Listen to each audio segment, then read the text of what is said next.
Cap Réussir participe à la promotion des jeunes à travers leurs compétences.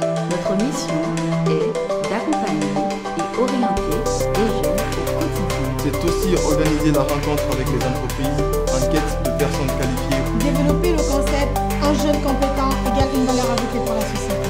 Notre ambition est de devenir un acteur de référence dans la promotion des jeunes compétents.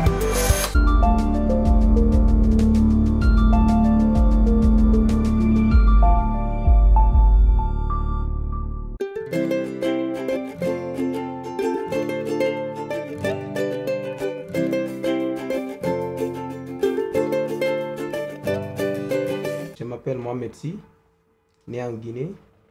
Je suis parti au Sénégal avec mes parents à l'âge de 10 ans. Dès mon arrivée là-bas, mes parents me voyaient trop turbulent. Ils ont jugé nécessaire pour me mettre au karaté.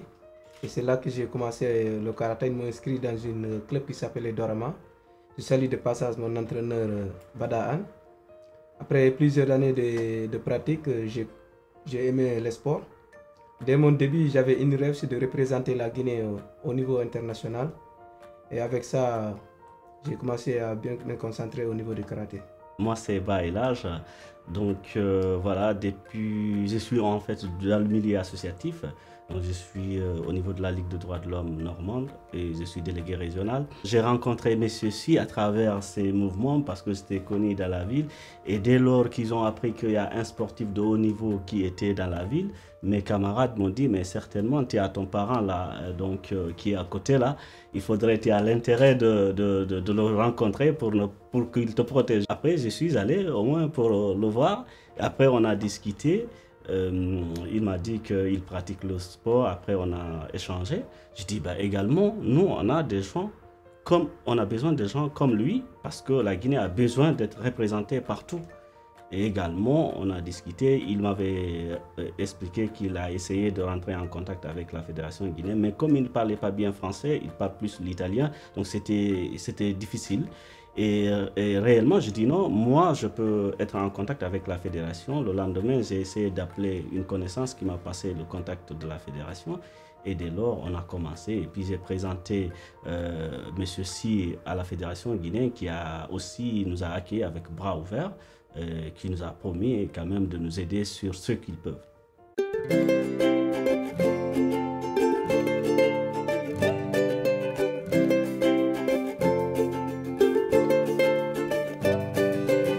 Au début, c'était grâce à mes parents m'ont mis là-bas, c'était pour être plus discipliné.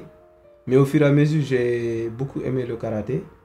Un jour aussi, j'ai parlé avec mon entraîneur, il m'a dit si tu restes sérieux au niveau des entraînements et que tu sois sérieux, tu peux devenir un champion. Et depuis ce jour-là, après j'ai commencé à être sérieux au karaté et c'est depuis ce jour-là que j'ai commencé à faire les compétitions.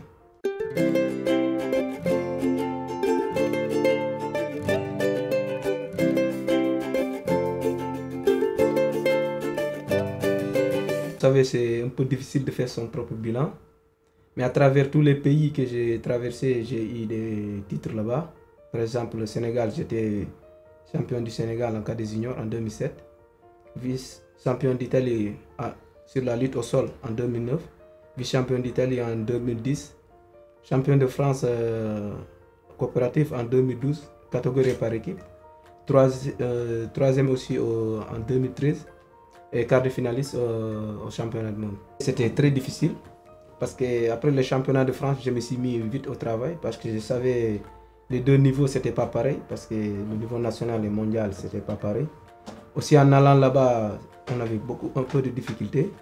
Aussi je tombe sur un pool qui était très difficile, qui avait des titres déjà des champions du monde et des vice-champions du monde. D'abord le premier tour, je tombe sur le vice-champion du monde Kazakhstan en 2008. Je gagne le combat. Le deuxième tour aussi, je tombe sur un autre vice-champion du monde de 2009. Après, je perds en quart de finale contre lui qui a fini 3e mondial. Bon, j'ai pensé que je pouvais faire mieux sans ma blessure que j'ai eu en quart de finale. Mais bon, notre parcours s'est arrêté en quart de finale. Oui, ben, en fait, il faut noter que avant de partir, il était déjà blessé, mais il a décidé, il dit non, le peuple de Guinée, je ne peux pas le décevoir. Donc, même si je vais mourir sur le tatami, je vais essayer de faire quand même le mieux. Et ensuite, il faut savoir aussi, en arrivant là-bas, donc il y avait beaucoup de pays, il y a plus de 150 athlètes africains, et donc il était le seul à franchir le premier tour.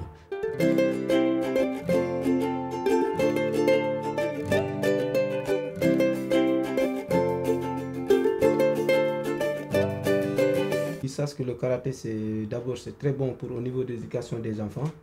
Parce qu'en prenant un exemple avec les pays asiatiques, en voyant leur éducation, ça montre que l'art martial, c'est quelque chose de bien. Surtout au niveau des enfants qui sont les avenirs de demain dans notre pays. Aussi, il faut encore des soutiens au niveau des autorités. Parce qu'on a besoin de soutiens au niveau de faire de nouveaux clubs, de pouvoir avoir de nouveaux matériels. Parce qu'en prenant par exemple en France ou partout en Europe, on investit beaucoup sur les petites catégories. Parce que souvent si on investit sur les petites catégories, c'est eux qui peuvent devenir demain des champions.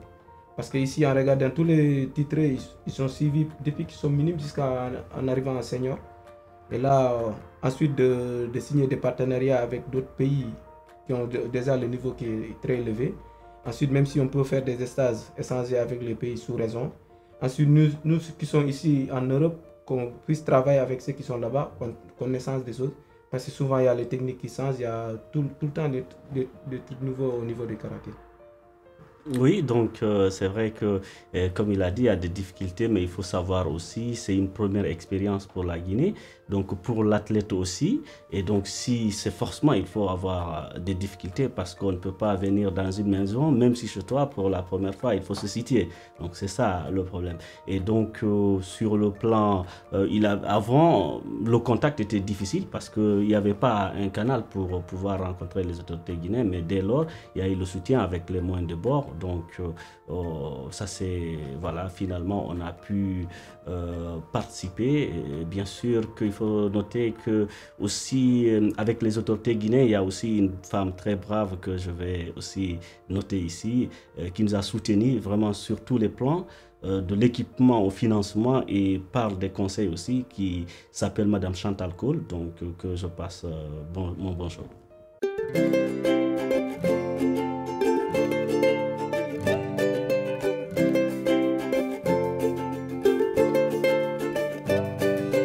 Au niveau des tournois et compétitions nationales, je n'ai pas de problème parce que je le fais souvent avec mon club. Mais au niveau Open International, j'ai beaucoup de problèmes là-bas. Parce que le club, il ne peut pas m'inscrire là-bas. Je suis inscrit juste avec la fédération guinéenne. Et là, j'ai un peu de mal parce que au niveau Open International, c'est là qu'on peut se préparer pour les mondiaux. Parce que tous les champions qui préparent les championnats du monde, ils se préparent avec les Open International. C'est ceux qui vont au mondial, c'est ceux qui se retrouvent tout le temps au Open International.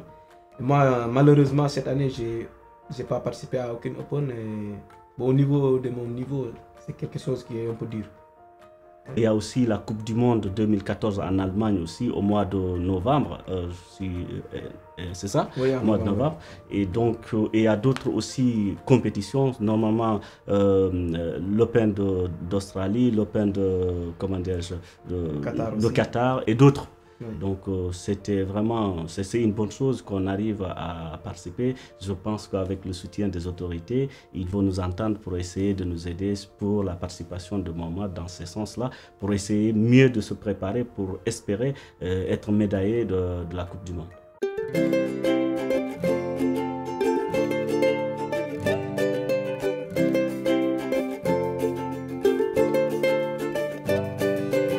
On voulait partir en Guinée, rencontrer la fédération, le ministère de la Jeunesse aussi, pour faire un stage, pour essayer de pouvoir repérer en fait les meilleurs, pour essayer de former une équipe avant le mondial. Et donc, on avait pu contacter Gilles Serdieu, qui a été 5 fois champion du monde, 8 fois champion de France et d'Europe, qui voulait partir avec nous. Il y a aussi Soussou, en fait, aussi un ancien champion de France. Il y a l'entraîneur de Mohamed, David Tieno. Et donc, on était aussi appuyé par un autre styliste guinéen qui s'appelle Sadio Bi, hein. Et donc, on voulait partir faire un stage et après finir par un gala pour essayer d'inviter aux jeunes qu'ils s'intéressent au karaté et trouver les moyens pour aussi former notre équipe pour le futur mondial. Et aussi, nous lançons un appel par rapport à toutes les bonnes volontés pour nous soutenir, par rapport au sponsoring, tout, parce que le déplacement, tout, ça demande des moyens. Donc, il faut le soutien des autorités guinéennes, mais également aussi des entreprises qui évoluent en Guinée. Savoir que si Mohamed Kompa et qu'il est champion du monde, c'est toute la Guinée qui est champion du monde. Même vous, demain, on va vous croiser sur la route. Ah, vous êtes Guinéen, vous êtes champion du monde de karaté. Donc, on va faire attention. Donc, c'est dans cette optique que je vais dire de s'unir tout le monde ensemble pour essayer d'évoluer ensemble.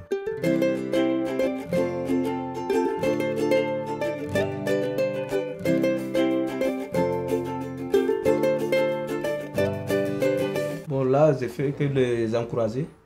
Parce qu'au niveau des sports, déjà, c'est quelque chose que, même dans ta vie quotidienne, c'est quelque chose qui peut faire beaucoup de bien dans ta vie quotidienne. Moi, je le sais. Aussi, au niveau mental, c'est quelque chose aussi qui est très bien. Il faut aussi qu'ils sachent au niveau des sports arts martiaux. C'est un sport de paix d'abord. Pour qu'ils sachent, on ne l'utilise pas pour régler des comptes.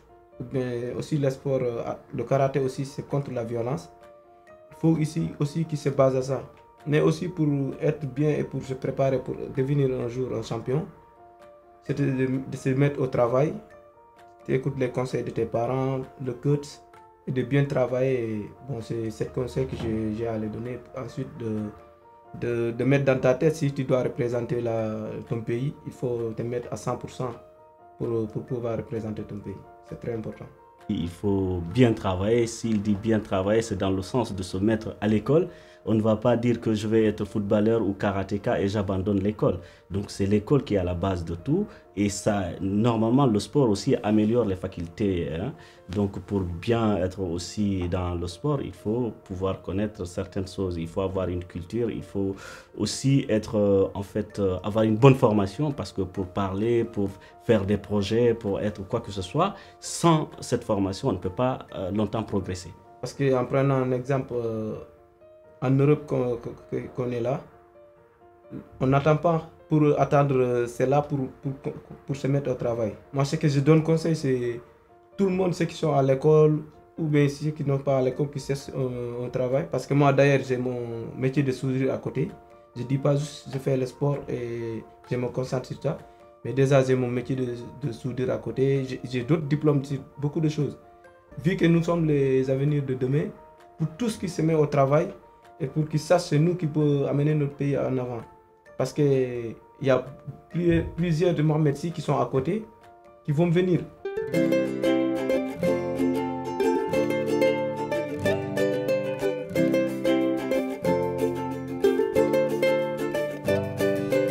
Je ne vais pas finir aussi sans vous remercier vous et votre équipe qui m'ont permis de m'exprimer à la chaîne nationale.